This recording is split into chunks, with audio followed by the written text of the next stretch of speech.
రైతుల కోసం దేశంలోనే 2 లక్షల రూపాయలు రుణమాఫీ చేసిన పార్టీ కాంగ్రెస్ పార్టీ అన్నారు దేవరకద్ద ఎమ్మెల్యే మధుసూదన్ రెడ్డి.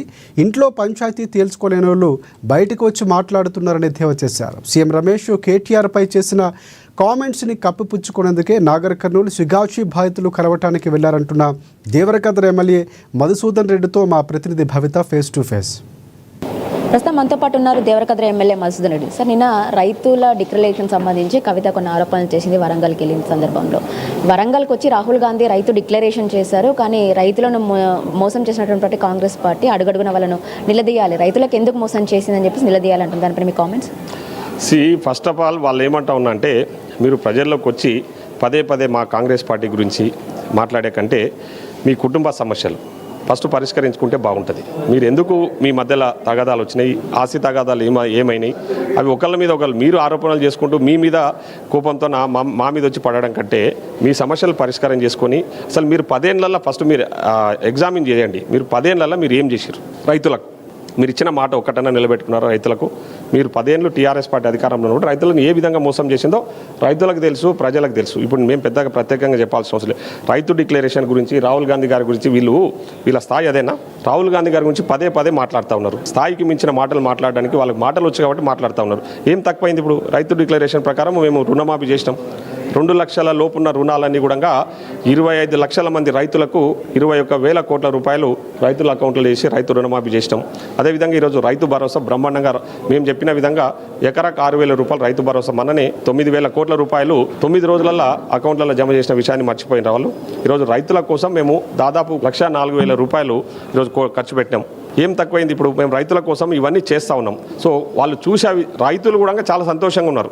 వీళ్ళు అంటున్నట్టు వీళ్ళకు ఆదరణ లభిస్తలేదు కాబట్టి వీళ్ళు తప్పుడు ఆరోపణలు చేస్తూ 2 లక్షల రుణమాఫీ అన్నారు. కనీసం 50% మంది కూడా పూర్తి స్థాయిలో కాలేదు. రైతు భరోసా ఎంతమందికి ఇచ్చారు, అది రైతు బీమా ఎంతమందికి ఇచ్చారు, అసలు కౌలు రైతులకు ఇస్తామన్నటువంటి మాట ఏమైంది అంటుంది. నేను అదే చెప్తా ఉన్నా కదమ్మా. ఇప్పుడు మేము 25 లక్షల మందికి రాష్ట్రంలో ఉన్న 25 లక్షల మంది రైతుల అకౌంట్లలో 21,000 కోట్ల రూపాయలు గురించి చెప్తున్నారు. రాని వాళ్ళ గురించి అని చెప్పేది 4 కదా చెప్పింది. మొత్తము రాని వాళ్ళ గురించి కాదు, మేము చెప్తా ఉన్నాము. ఎవరికైతే 2 లక్షల లోపు ఉన్న రుణాలు ఉన్నాయో ఆ రుణాలని మాఫీ చేసిన ఘనత మా ప్రజాప్రభుత్వాన్ని. అర్థమైంది కదా? ఈరోజు వాళ్ళు ఏం చెప్తా ఉన్నారు? 40% ఒకడంటాడు, 50% ఒకడంటాడు, 30% వాళ్ళే బేరీజ్ వేసుకొని మాట్లాడుతూ ఉన్నారు.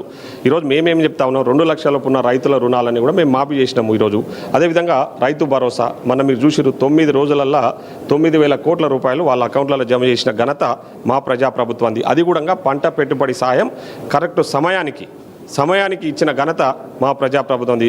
1,04,000 కోట్ల రూపాయలు ఇప్పటికే మేము వచ్చిన ఈ 18 నెలల కాలంలో రైతులకు ఖర్చు చేసిన ప్రజాప్రభుత్వం మా ప్రభుత్వం అని చెప్పి ఈ సందర్భంగా గుర్తు చేస్తాం. సిగాచి పరిశ్రమలో అంతమంది ప్రాణాలు కోల్పోతే ఇప్పటివరకు కూడా వాళ్ళకి నష్టపరిహారం ఇవ్వలేదని చెప్పేసి ఈరోజు అక్కడికి వెళ్ళారు హరీష్ రావు. కామెంట్స్ చేస్తున్నారు, నష్టపరిహారం వెంటనే ఇవ్వకపోతే టెంట్లు వేసుకొని అక్కడ కూర్చుంటాం. చాలా సంతోషం. వాళ్ళకి ఏం పని లేదు కాబట్టి ఇంకా ఆ పని తప్ప వేరే పని లేదు. ఇప్పుడు హరీష్ రావు నిన్న నాగర్ కర్నూలుకి వచ్చిండు, ఏదో ఉద్ధరిద్దామని వచ్చినాడికి వస్తే ఆడ జరిగిన సంఘటన నుంచి పరిశానలో పడ్డాడు. అరే మాకేం దొరకలేదు, ఆడ మాట్లాడే అవకాశం లేకపోయింది. పోయి ఆ స్టూడెంట్స్ని అడిగిండు. స్టూడెంట్స్ ఏం అడిగిరో మీకు తెలుసు. ఏం జరుగుతుంది ఇడా, మీకు భోజనం బాగుందంటే బాగుంది, చదువు మంచిగా చెప్తారు, అన్ని ఫెసిలిటీస్ బాగున్నాయని చెప్పేసి స్టూడెంట్స్ చెప్పిన విషయాన్ని ఈరోజు సోషల్ మీడియాలో మీరు చూస్తూ ఉన్నారు. సో ఈరోజు హరీష్ రావు గారు ఎన్నో సాకులు వెతకడానికి ప్రయత్నం చేస్తూ ఉన్నాడు. ఏదైనా అవకాశం దొరకపోదా కాంగ్రెస్ మీద దుమ్మెత్తిపోదామని. వాళ్ళకు ఇప్పుడు ఏమీ పని లేదు. వాళ్ళు చేసిన మోసాలన్నీ కూడా ఒక్కొక్కటిగా బయటకు వస్తూ ఉన్నాయి. దాన్ని కౌంటర్ చేయడానికి ఏవో అడ్డగోలు కామెంట్స్, అడ్డగోలుగా ఆరోపణలు.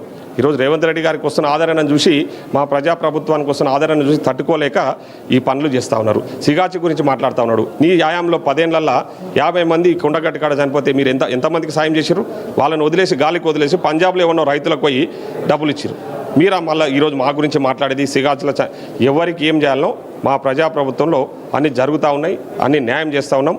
వాస్తవంగా ఆ బాధితులు కూడా చాలా సంతోషంగా ఉన్నారు. వీళ్ళు పోయి వాళ్ళని రెచ్చగొట్టే ప్రయత్నాలు చేస్తూ ఉన్నారు. ఎందుకంటే వీళ్ళకి అలవాటు. వీళ్ళ పని ఏంది?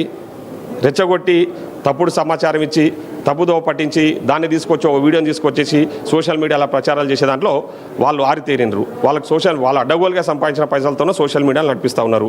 ఈరోజు మీరు చూస్తున్నారు ఆర్టీసీ బస్సులలో మొన్నటి వరకు 200 కోట్ల మంది మహిళలు 200 కోట్ల మంది మహిళలు ఆర్టీసీ బస్సులలో ప్రయాణం చేశారు. కానీ వాళ్ళు ఏం తప్పుడు ప్రచారం చేస్తూ ఉన్నారు? ఆర్టీసీ బస్సులలో మహిళలను కూడా కించపరిచే విధంగా టీఆర్ఎస్ సోషల్ మీడియా పనిచేస్తూ ఉంది. ఇది మొత్తానికి కవిత ఫస్ట్ తన ఇంటి సమస్యను పరిష్కరించిన తర్వాత ప్రజల గురించి మాట్లాడాలని చెప్పేసి మధుసూదన్ రెడ్డి అంటున్నారు సందర్భం కనబడుతుంది. అంతేకాకుండా ఏదైతే బీఆర్ఎస్ చేసినటువంటి మోసాలను కప్పిపుచ్చుకోవడానికి ప్రభుత్వం పైన రోజుకొక ఆరోపణలు చేస్తున్నారని